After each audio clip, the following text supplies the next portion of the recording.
दोस्तों, स्वागत करते हैं आपका हमारे चैनल एग्ज़ाम सभा में। आज हम डिस्कस करेंगे टर्शियरी और क्वार्टरनरी एक्टिविटीज़ के बारे में। तो सबसे पहले जानते हैं कि पहले सेकेंडरी और प्राइमरी अगर आपने नहीं देखा है तो उसका वीडियो आपको प्लेलिस्ट में मिल जाएगा, तो उसको आप देख लोगे। उसके बाद आप टर्शियरी और क्वार्टरनरी एक्टिविटीज़ को देखेंगे। ये एक्चुअली एग्जामिनेशन से पूछता है कि इसमें से कौन सा तृतीयक जो आपका कार्यशैली है उससे प्रभाषित नहीं किया जा सकता। तो जैसे हेल्थ हो गया, एजुकेशन हो गया, लॉ हो गया, गवर्नेंस हो गया, ये सब टर्शियरी में आता है।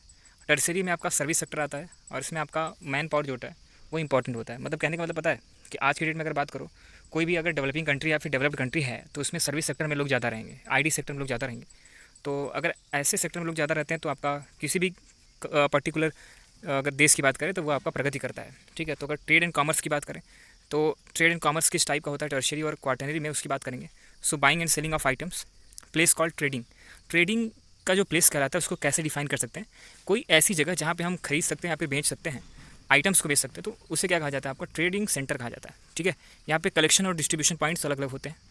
अब अगर ट्रेडिंग जो सेंटर्स हैं उसको डिवाइड करना चाहें तो उसको हम रूरल ट्रेडिंग सेंटर और अर्बन ट्रेडिंग सेंटर में डिवाइड कर सकते हैं। ठीक है, ये आपका distribution on the basis of quantity हो सकता है, क्वालिटी हो सकता है, परफॉर्मेंस वाइज हो सकता है, और जो चीज़ें आप बेचते हो उसके वाइज भी हो सकता है। जैसे कि गांव में कंप्यूटर वगैरह की, लैपटॉप वगैरह की ट्रेडिंग ज़्यादा नहीं होती है, जबकि यही काम क्या कहते हैं, सर्विस सेक्टर किसी भी बड़े शहर में होती है।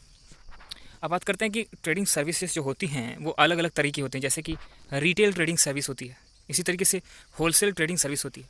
रिटेल का मतलब क्या हुआ कि जो फुटकर विक्रेता होते हैं, मतलब कि अगर मान लीजिए आपको 4 किलो, 5 किलो, 10 किलो कोई भी सामान खरीदना है, ठीक है, तो उसके लिए अगर आप जाते हो, फुटकर के लिए जाते हो, तो वो आपका रिटेल ट्रेडिंग सर्विसेज से मिलता है। मतलब कि business activity, sale of goods, एक ऐसी बिजनेस एक्टिविटी रिटेल होती है जिसमें गुड्स को सेल करते हैं direct to the customers, consumer और कस्टमर्स को अगर इनकी बात करें तो उनको अगर डायरेक्ट कोई देता है तो वो आपका रिटेल ट्रेडिंग सर्विस या फिर जो छोटी दुकानें होती हैं वो देती हैं। अगर होलसेल की बात करें तो ये क्या होती हैं, ये रोल प्ले करती हैं इंटरमीडिएट का। किसके किसके बीच में?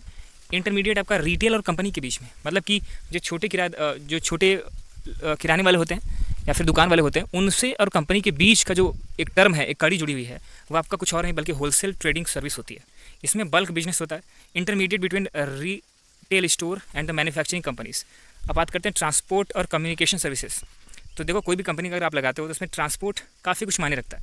जैसे कि आपको ये पता होना चाहिए कि मार्केट जो है वो कितनी दूरी पे है, अपने सामान को ले जाने के लिए क्या उसके रोड कनेक्टिविटी है या फिर रेलवे कनेक्टिविटी है, कुछ इस तरह की चीज़ें। इसी तरीके से आप ये भी इंश्योर करते हो कि जो कच्चा माल है वो मुझे यहाँ पे ट्रांसपोर्ट से जल्दी मिल जाएगा कि नहीं, मैं ट्रांसपोर्ट फटाफट कर पाऊंगा कि नहीं। ये सारी चीज़ें दे करके आप शुरू करते हो कोई भी company. So service facility physically carried from the one location to another. अगर जो सर्विस आप दे रहे हो उसको फिजिकली कैरी करना एक स्थान से दूसरे स्थान तक, वो आपका ट्रांसपोर्ट का काम होता है। ट्रांसपोर्ट जितना आसान होगा, स्पीडी और इफिशियंट होना चाहिए। सो ट्रांसपोर्ट को हम कई पार्ट में डिवाइड कर सकते हैं, जैसे kilometre wise, distance wise, time distance, cost distance. मतलब कि ट्रांसपोर्ट को जैसे कहा जाए कि कितने घंटे की दूरी पे है, हमेशा किलोमीटर बताना जरूरी नहीं होता है। कितने किलोमीटर की दूरी पे है, कितने घंटे की दूरी पे है, कितने पैसे की दूरी पे है। मतलब अगर मुझे दिल्ली से बम्बई जाना है तो ये सामान लेके जाना है तो वो कितने पैसे लेगा, ऐसे भी बात कर सकते हैं। तो अलग अलग तरीका होता है आपका ट्रांसपोर्ट को डिफाइन करने का। अब जो डिमांड होता है वो आपका साइज़ ऑफ पॉपुलेशन पे डिपेंड करता है। यहाँ पे डिमांड की बात कर रहे हैं तो डिमांड साइज़ ऑफ पॉपुलेशन पे डिपेंड करेगा कि वहाँ की पर्टिकुलर पॉपुलेशन क्या है और किस डेंसिटी में वो लोग उस चीज़ को खर्च करता है। ठीक है, अब रूट लोकेशन ऑफ रूट क्या होता है? ठीक है, तो रूट्स होते हैं location of sites, town, village या फिर रॉ मटेरियल। अब कम्युनिकेशन सर्विस की अगर बात करेंगे तो transmission, words, message, fact, ideas and post office, ये सारी चीज़ें आपका कम्युनिकेशन की सर्विसेज की प्रॉपर्टी होती है। जैसे गांव वगैरह में खत पहुंचाना हुआ या फिर मनी आर्डर पुराने जमाने में पहुंचाना हुआ था, ये सारी चीज़ें आपका कम्युनिकेशन सर्विस ही तो है। इसी तरीके से आपका टेली कम्युनिकेशन की बात करें, this is the development of the electrical technology. ये जैसे जैसे इलेक्ट्रिकल टेक्नोलॉजी डेवलप हुई, टेली कम्युनिकेशन में आपका बढ़ता गया। इसमें आपका रेडियो हो सकता है, ठीक है, टेलीविज़न हो सकता है, मास मीडिया हो सकती है, न्यूज़पेपर हो सकता है, सैटेलाइट कम्युनिकेशन हो सकता है। ये सारी चीज़ें आपका टेली कम्युनिकेशन के अंतर्गत आती हैं। ये आपका सर्विस सेक्टर की मैं बात कर रहा हूँ। तो अब बात करते हैं सर्विसेज की, थोड़ा सा और डिटेल बात करते हैं। तो अलग से डिफाइन करेंगे तो दो तरीके की सर्विस को हम डिफाइन कर सकते हैं। एक आपका होता है लो ऑर्डर सर्विस, दूसरा आपका होता है हाई ऑर्डर सर्विसेज। अगर हम सेक्टर्स को डिफाइन करें सर्विस सेक्टर को तो एक और तरीके से हम इसको डिफाइन कर सकते हैं। इसको हम इनफॉर्मल, नॉन फॉर्मल या फिर फॉर्मल, ये दो तरीके से डिफाइन कर सकते हैं। तो नॉन फॉर्मल जो होता है या इनफॉर्मल होता है वो ऐसा सर्विस सेक्टर होता है जिसका गवर्नमेंट को कोई पहचान नहीं होती, गवर्नमेंट उसमें कोई भी सहभागिता नहीं करती। कहने का मतलब सहभागिता का मतलब, जैसे गवर्नमेंट एम्प्लॉय होते हैं तो उनको पेंशन दी जाती है। गवर्नमेंट के बी ग्रेड, सी ग्रेड, जैसे रेलवे कर्मचारी हैं तो उनको क्या क्या मिलता है, उनको प्रॉपर 1 मंथ की तनख्वाह उनको उनके खाते में पहुँच जाती है। लेकिन अगर मान लीजिए कोई भी मजदूर है, किसी का घर बन रहा है, वहाँ पर उसने 30 दिन 35 दिन काम किया, तो उस पर जो सर्विसेज बनेंगी तो उसमें गवर्नमेंट का कोई नहीं है कि गवर्नमेंट उसको पैसे देगी, तो उसका मालिक देगा। तो जिनकी पहचान गवर्नमेंट तौर पे नहीं होती है उनको इनफॉर्मल या नॉन फॉर्मल सेक्टर के तौर पे जानते हैं। जैसे मुंबई का डब्बा वाला काफ़ी फेमस है। वो लोग क्या करते हैं कि डब्बा, खाने का डब्बा आपको वितरित करते हैं, ठीक है। तो ये एक बड़ा नेटवर्क है, इसलिए उसका एग्जाम्पल लेना बनता है। अब टर्सरी एक्टिविटी की अगर थोड़ा सा एग्जाम्पल के वे में बात करें तो यूएसए में 75% से ज़्यादा वर्कर जो है वो आपका सर्विस सेक्टर में काम करते हैं। मैंने पहले कहा आपको कि जितने भी डेवलप्ड और डेवलपिंग कंट्री हैं वो आपका सर्विस सेक्टर में ज़्यादा होंगी, ये आप देख सकते हो, ठीक है। अगर आप मैप उठा के गूगल सर्च करोगे तो आपको समझ में आ जाएगा। इसी तरीके से अगर जो लेस डेवलप्ड कंट्री है, जैसे अफ्रीका के रीजन हो गया, ठीक है, और इधर बांग्लादेश हो गया, ये सारी चीज़ें हो गई, इंडिया भी हो गया, लगभग इंडिया, ऐसा नहीं है इंडिया में सर्विस सेक्टर में 50% ज़्यादा लोग हैं, लेकिन आज से 10-20 साल पहले की बात करें तो यही सिचुएशन रही होगी। सो लेस देन 10% भी यहाँ पे सर्विस सेक्टर में लोग नहीं रहते, तो वो आपका लेस डेवलप्ड कंट्रीज़ भी मानी जाती हैं, ठीक है। अब टूरिज्म की बात करें तो यहाँ पे टूरिज्म जो होता है वो भी आपका टर्शियरी में आता है, मतलब सर्विस सेक्टर में ही आता है, ठीक है। इसको भी एक सेवा मानी जाती है। सो लार्जेस्ट टर्शियरी एक्टिविटी जो है वो आपका टूरिज्म है। टूरिज्म, जिस कंट्री का टूरिज्म हाई फाई है वहाँ पे लोग अच्छे प्रॉस्पर्स होते हैं। और इस मैंने पहले कहा कि service sector is directly proportional to developed countries. So जितना ज़्यादा सर्विस सेक्टर होगा उतना ज़्यादा आपका डेवलप्ड कंट्री होगी। सो टूरिज्म जो रीजन होता है उसको डिफाइन करते हैं आपका वार्मर प्लेस और कोल्डर प्लेस के बेसिस पे। मतलब जैसे कि मान लीजिए कि कोई ऐसा देश है जहाँ पे लोग ठंड प्रदेश में रहते हैं तो वो गर्म जगह पे जाना ज़्यादा पसंद करेंगे, ज़्यादा ठंडी पड़ेगी तो वो गर्म जगह पे जाना पसंद करेंगे। इसी तरीके से गर्मियों में लोग ठंडे प्रदेशों में जाना पसंद करते हैं। तो ये होता है टूरिज्म रीजन को डिफाइन करने का तरीका। जैसे मेडिटेरेनियन कॉस्ट होता है, वेस्ट कॉस्ट ऑफ इंडिया होता है। सम पॉपुलर टूरिज्म अगर डेस्टिनेशंस की बात करें तो ये आपका वेस्ट कॉस्ट ऑफ इंडिया और मेडिटेरियन कॉस्ट, इस तरह की चीज़ें होती हैं।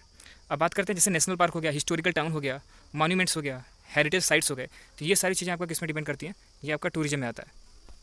अब कौन कौन से फैक्टर जो हैं वो आपका टूरिज्म को लेकर के आपके डिपेंड करते हैं, उसके लिए उसके बिना टूरिज्म संभव नहीं होता। तो उसमें आपका जैसे कि डिमांड हो गया, ठीक है, तो स्टैंडर्ड ऑफ लिविंग।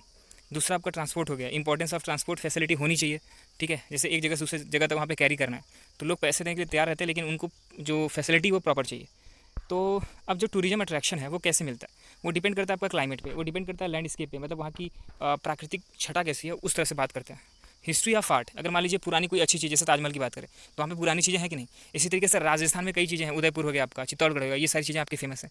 और कल्चरल एंड इकोनॉमिक वे में अगर वो आपका बहुत प्रॉस्परस है तो उसको भी लोग देखने के लिए आ सकते हैं। अब हम अगर बात करते हैं कि एम्पावर्ड वर्कर्स, ठीक है, तो एम्पावर्ड वर्कर्स क्या होता है, ये आपका क्वार्टनरी सेक्टर में आता है, मतलब चौथे टाइप की एक्टिविटी होती है। ये भी एक सर्विस सेक्टर ही है।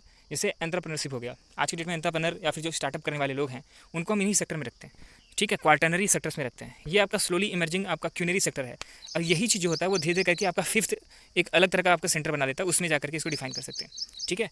अब क्वार्टनरी एक्टिविटीज़ को थोड़ा सा और डिटेल में समझते हैं। जैसे किसी भी कंपनी का CEO हो गया, ठीक है, या फिर जैसे मल्टीनेशनल कंपनी हो गई, ठीक है, तो ये सारी चीज़ें क्वार्टनरी एक्टिविटीज़ में आती हैं, ठीक है। अब जैसे एक्टिविटीज़ क्या होती हैं, कलेक्शन हो सकता है, प्रोडक्शन हो सकता है, नॉलेज प्रोसेसिंग आउटसोर्सिंग हो सकता है, KPO हो सकता है। इसको ध्यान समझिएगा, आपसे पूछ सकता है कि नॉलेज प्रोसेसिंग जो वो होता है वो किस तरह की एक्टिविटी है। इसी तरीके से आपका बिजनेस प्रोसेसिंग आउटसोर्सिंग क्या होती है, रिसर्च एंड डेवलपमेंट R&D हो गया। मैंने पहले कहा था कि जैसे कि एग्रीकल्चर भी अगर आपको सही से समझना है तो उसमें R&D इंपॉर्टेंट है। जिस कंट्री में R&D के बेसिस पे रिसर्च डेवलपमेंट करने के बेसिस पे आप एग्रीकल्चर को अप्लीकेबल करते हो तो वहाँ पे ज़्यादा आप बेनिफिट देख सकते हो। इसी तरीके से ई-लर्निंग हो गया, आज की डेट में आपका जैसे मैं ही यूट्यूब पे पढ़ा रहा हूँ, इसी तरह से आपका ये भी ई-लर्निंग भी आपका, जैसे बायजूस हो गया, वो आपका इंडिया का बहुत बड़ा प्लेटफॉर्म है, ठीक है, अनअकैडमी हो गया, तो ये सारी चीज़ें। इसी तरह बिजनेस रिसर्च हो गया, बैंकिंग सेक्टर हो गया, ये सारी चीज़ें जो आपका आती हैं ये सर्विस सेक्टर के अंतर्गत आती हैं। अब मेडिकल टूरिज्म, ये नाम मैंने इसको डिटेल में नहीं समझाने की कोशिश की, लेकिन ये बड़ा सिंपल सा तरीका है कि जैसे मान लीजिए कि लोग क्या चाहते हैं कि टूरिज्म भी करें, साथ में मेडिकल जो आप उनको दिक्कत है वो भी आपका काम हो जाए। तो अगर मिक्स वे में, इसमें क्या होता है कि जो आपका टूरिज्म कुछ सर्विसेज होती हैं देने वाली कंपनी होती है उनके बीच में, और आपका मेडिकल फैसिलिटी देने वाली कंपनी होती है, उनको दोनों के बीच में टाई अप होता है। तो वो कुछ ऐसे प्लेस में मेडिकल फैसिलिटी लेना चाहते हैं जहाँ पे आपका इस तरह की सुविधा उपलब्ध हो। तो आज मेडिकल टूरिज्म के साथ ही आपका यहाँ पे टर्शियरी और क्वार्टनरी आपका सर्विस सेक्टर को मैंने यहाँ पे कवर किया है। अब अगले वीडियो में हम बात करेंगे ट्रांसपोर्ट की। इसी तरह के वीडियोस को देखने के लिए हमारे चैनल को आप सब्सक्राइब कर सकते हो। धन्यवाद।